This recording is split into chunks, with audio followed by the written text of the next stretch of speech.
குருப்பெயர்ச்சி பலன்கள் 2025 ரிஷபராசி.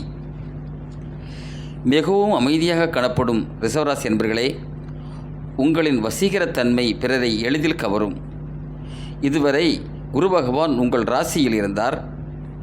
இதனால் குடும்பத்தில் சில பிரச்சனைகளை உருவாக்கியிருப்பார். சிலர் குடும்பத்தை விட்டு பிரியும் நிலை கூட உருவாகியிருக்கலாம். உத்தியோகம் பார்ப்பவர்கள் ஏதேனும் ஒரு பிரச்சனை சந்தித்து கொண்டே இருந்திருப்பர். ஆனாலும் குரு பகவானின் பார்வையால் நீங்கள் நன்மைகளை அடைந்திருக்கலாம். இந்த இடையூறுகள் தவிர்க்கப்பட்டிருக்கலாம் அல்லது லேசாக இருந்திருக்கலாம். இந்த நிலையில் இப்போது குரு பகவான் உங்கள் ராசியை விட்டு 2ஆம் இடத்திற்கு அடியெடுத்து வைக்கிறார். இது மிக மிக சிறந்த இடம். இதனால் நீங்கள் எண்ணற்ற நன்மைகளை பெற வாய்ப்பு உண்டு. குரு பகவான் 2ஆம் இடத்தில் இருக்கும் பொழுது உங்கள் ஆற்றல் மேம்படும். இதுவரை இருந்த மந்த நிலை மாறி துணிச்சல் பிறக்கும். எதிரிகளின் இடையூறை தவிடுபோடு ஆக்கியவர்கள். பணவரவு கூடும். தேவையான பொருட்களை வாங்கலாம். குடும்பத்தில் மகிழ்ச்சி அதிகரிக்கும். ஆனந்த நிலவும். திருமணம் போன்ற சுப நிகழ்ச்சிகள் தடையின்றி நடக்கும். அதுவும் நல்ல வரனாக அமையும். வீடு வசதி போன்றவை கிடைக்கும். புதிய வாகனம் வாங்கலாம். உத்தியோகம் பார்ப்பவர்கள் நல்ல பதவியுயர்வு காண்பர். சிலர் அதிகார அந்தஸ்துக்கு உயர்த்தப்படுவர். குடும்பத்தில் விருந்து விழா என கோலாகலமாக இருக்கும். புதிய வீடு வாங்கலாம். உறவினர்கள் வருகையும் அவர்களால் நன்மையும் இருக்கும்.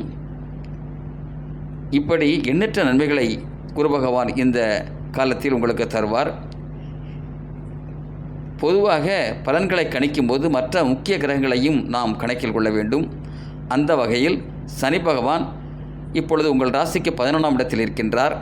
இதனால் அவர் சில பிரச்சனைகளை தரலாம். ஆனாலும் குரு பகவானின் பலத்தால் அவை முறியடிக்கப்படும்.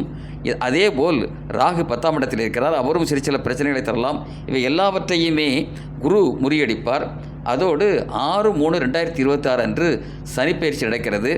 அப்போது சனி பகவான் உங்கள் ராசிக்கு 11ஆம் இடத்திற்கு வருகிறார். இதன் மூலம் எண்ணற்ற நன்மைகளை அவரும் தருவார்.